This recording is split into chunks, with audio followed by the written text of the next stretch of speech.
नमस्कार, मैं हूं अमित चौरसिया और आप देख रहे हैं वीआईपी न्यूज की खास पेशकश हमर गोट। हमर गोट में हम समसामयिक, सामाजिक और राजनीतिक मुद्दों पर चर्चा करते हैं। जिस तरीके से इस समय हर 5 राज्यों में चुनाव की घोषणा हो चुकी है और छत्तीसगढ़ भी उससे अछूता नहीं रहा है। यहाँ पर भी 7 और 17 नवंबर को चुनाव होने हैं, तो ऐसे में कहीं ना कहीं अब 7 और 17 नवंबर की तैयारियों में राजनीतिक पार्टियां जुटी हुई नजर आ रही है। बात चाहे कांग्रेस की हो, भाजपा की हो या फिर आम आदमी पार्टी की या जनता जोगी कांग्रेस,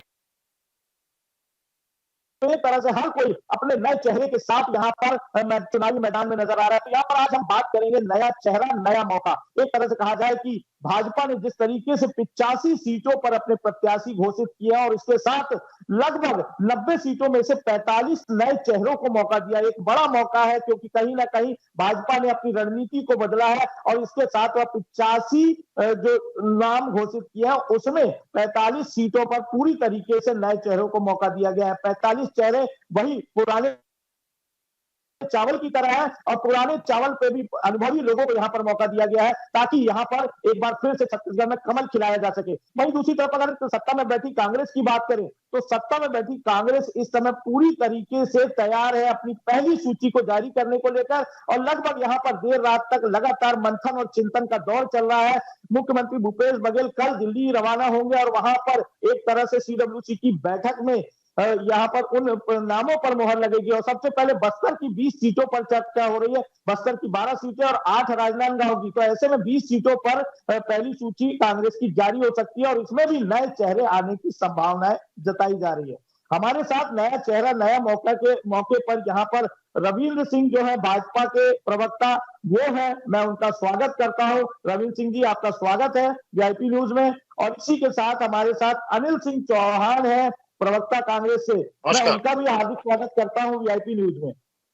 सबसे पहले सवाल सत्ता पक्ष से, क्योंकि भाजपा ने तो नए चेहरों को मौका दे दिया लेकिन आपने अभी तक पुरानों को भी मौका नहीं दिया है, आपकी पहली सूची भी नहीं आई है, क्या कारण है? कहीं पेच फंसा हुआ है?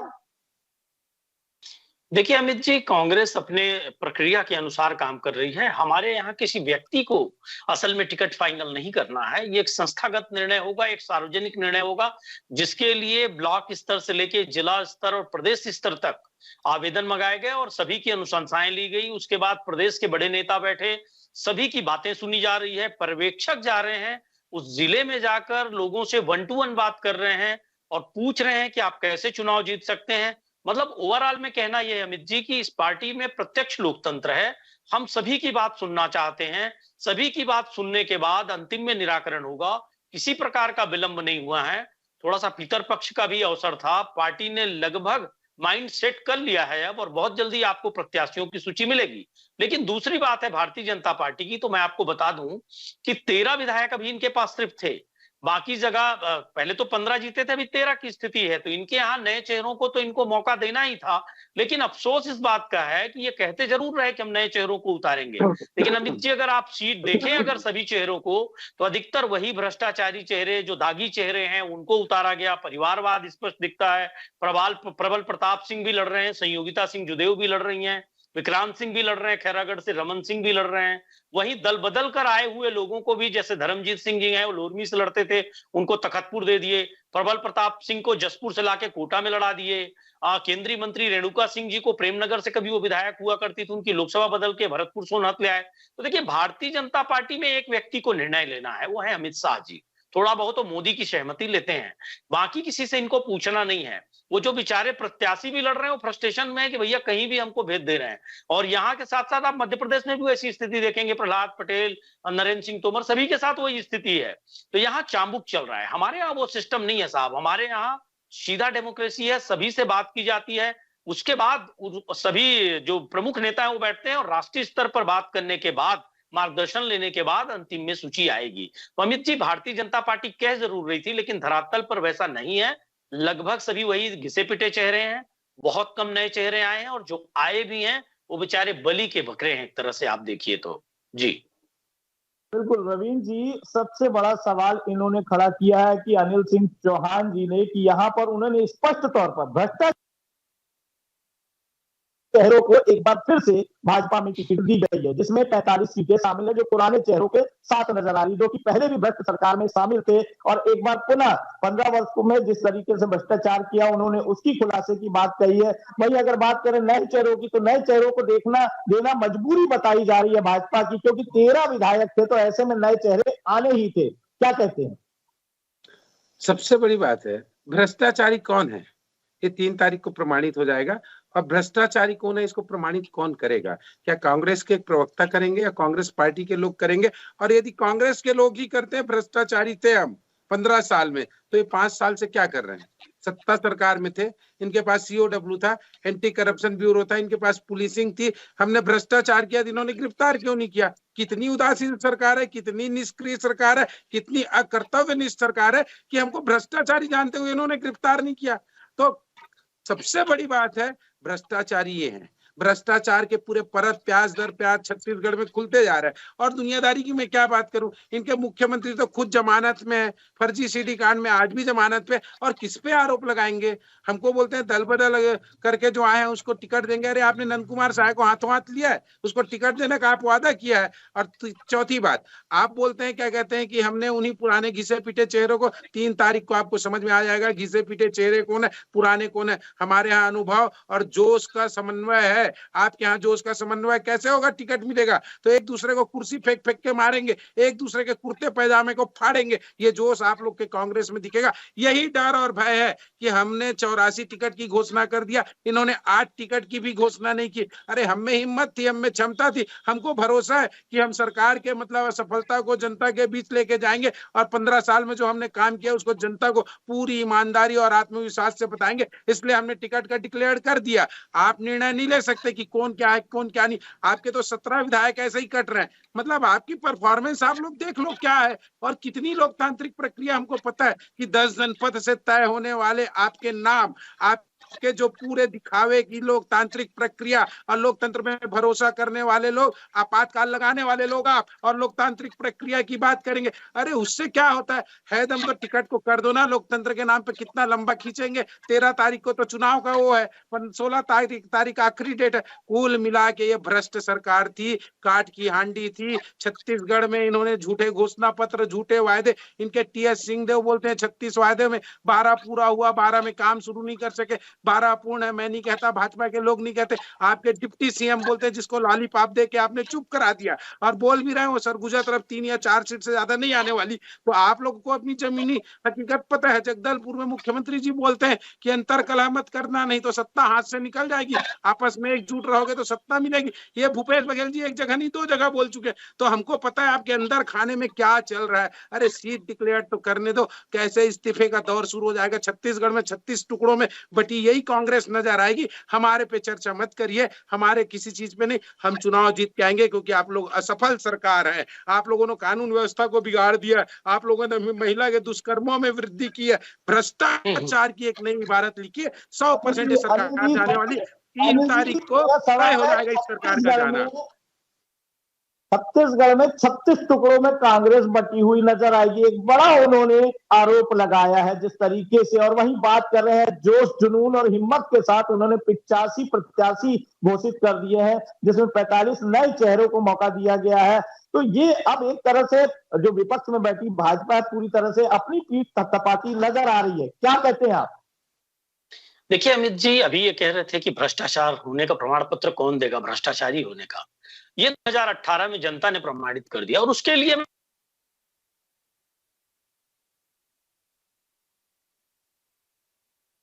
कैबिनेट मंत्री जाते थे और छत्तीसगढ़ का हजारों करोड़ रुपए वो कंपनियां लूट कर ले गई। पूरे हिंदुस्तान में सिर्फ छत्तीसगढ़ ही एक ऐसा प्रदेश है जहां उन चीट फंड कंपनियों की संपत्ति कुर्क करके पैसे वापसी का काम हो रहा है। अगर ये सरकार में होते तो पहले रमन सिंह जी को अंदर कर देते और कैबिनेट मंत्रियों पर चार्ज लगा देते। जैसे ईडी, CBI और IT का ये दुरुपयोग कर रहे हैं, प्रकोष्ठ की तरह इस्तेमाल कर रहे हैं।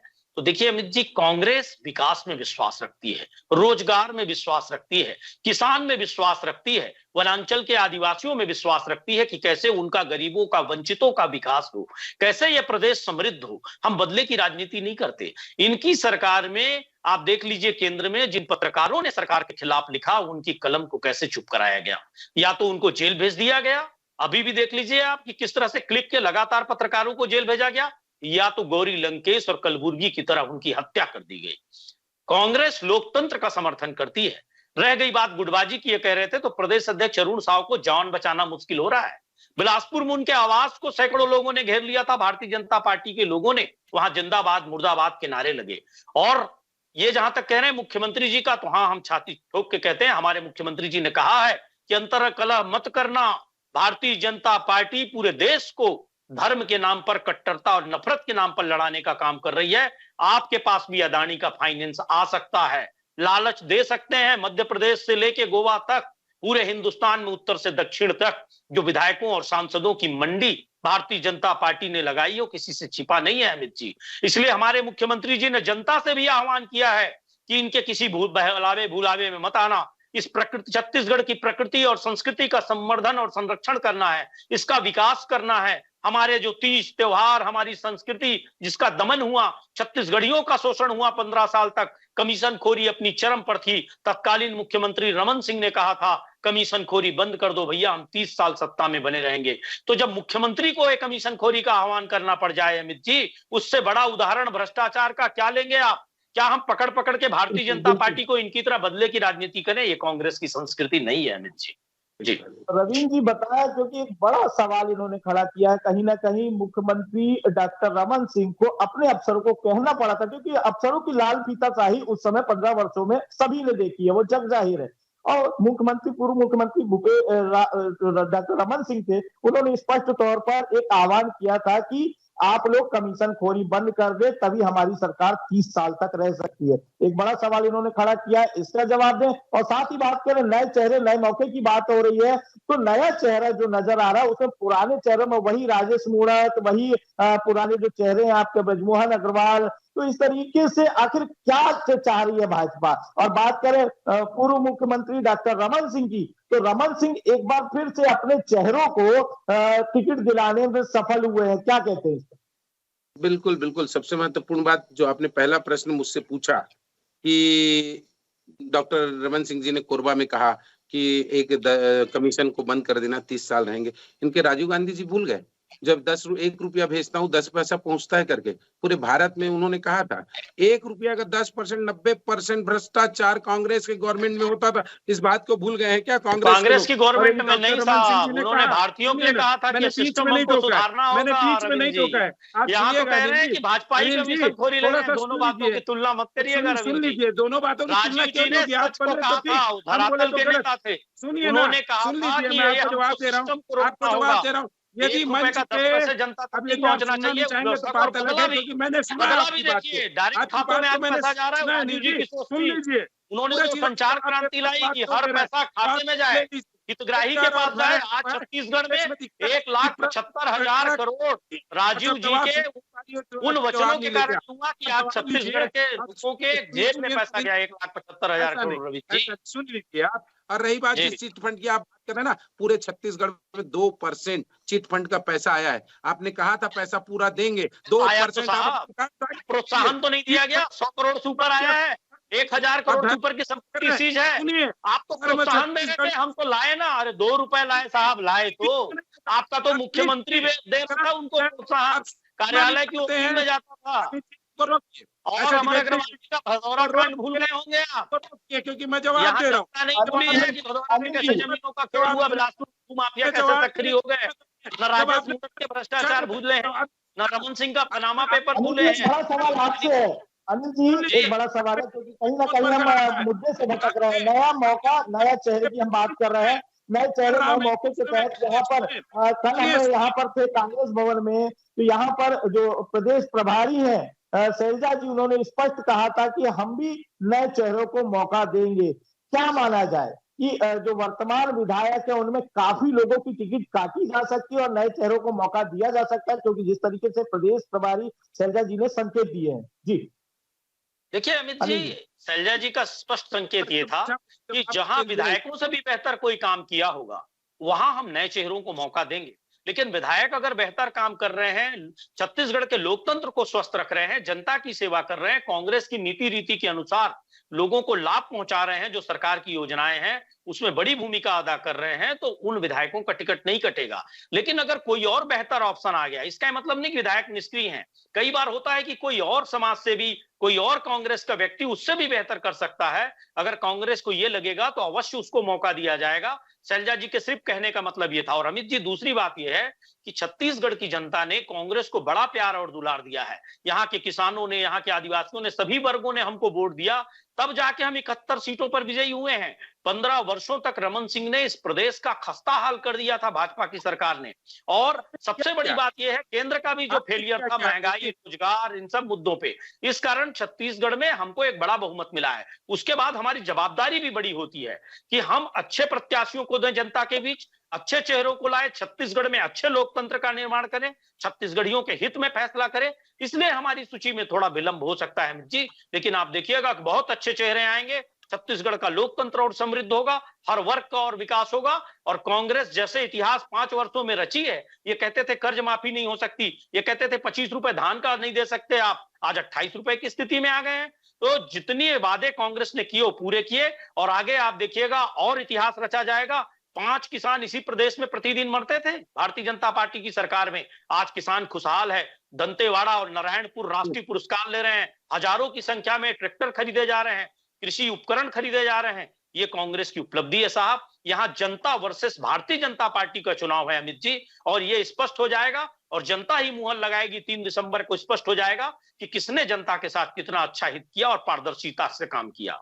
जी बिल्कुल, 3 दिसंबर को यह स्पष्ट हो जाएगा कि छत्तीसगढ़ में किस तरीके से यहाँ पर सरकार बनी, किसकी बनी, क्योंकि कहीं ना कहीं उस दिन मतगणना होनी है और 5 तारीख को घोषणा होगी कि कौन बनेगा मुख्यमंत्री और कौन बनेगा माननीय जनप्रतिनिधि। तो ऐसे में कहीं ना कहीं नए चेहरों को दोनों ही पार्टियां, सत्ता पक्ष और विपक्ष, पूरी तरीके से नया चेहरा, नया मौका देती नजर आ रही है। अब देखना यह है कि कौन सा चेहरा यहाँ पर मतदाताओं को भाता है, वो कौन सदन तक जाता है। तो ऐसे में कहीं ना कहीं छत्तीसगढ़ में मिशन 2023 दोनों ही पार्टियों के लिए चुनौती का विषय बना हुआ है। हम दोनों ही, हमारे जो मेहमान थे अनिल सिंह चौहान जो सत्ता पक्ष से थे, हम उनका भी धन्यवाद करते हैं कि आप हमारे साथ जुड़े, और सबसे पहले रवीन जी का भी हम उनका धन्यवाद करते हैं कि वो हमारे साथ जुड़े और एक सार्थक चर्चा आपने हमारे साथ की नए मौके पर। तो इस तरीके से छत्तीसगढ़ की राजनीति पर हमर गोठ कार्यक्रम पूरी तरीके से चल रहा है। राजनीति यहाँ पर चरम है।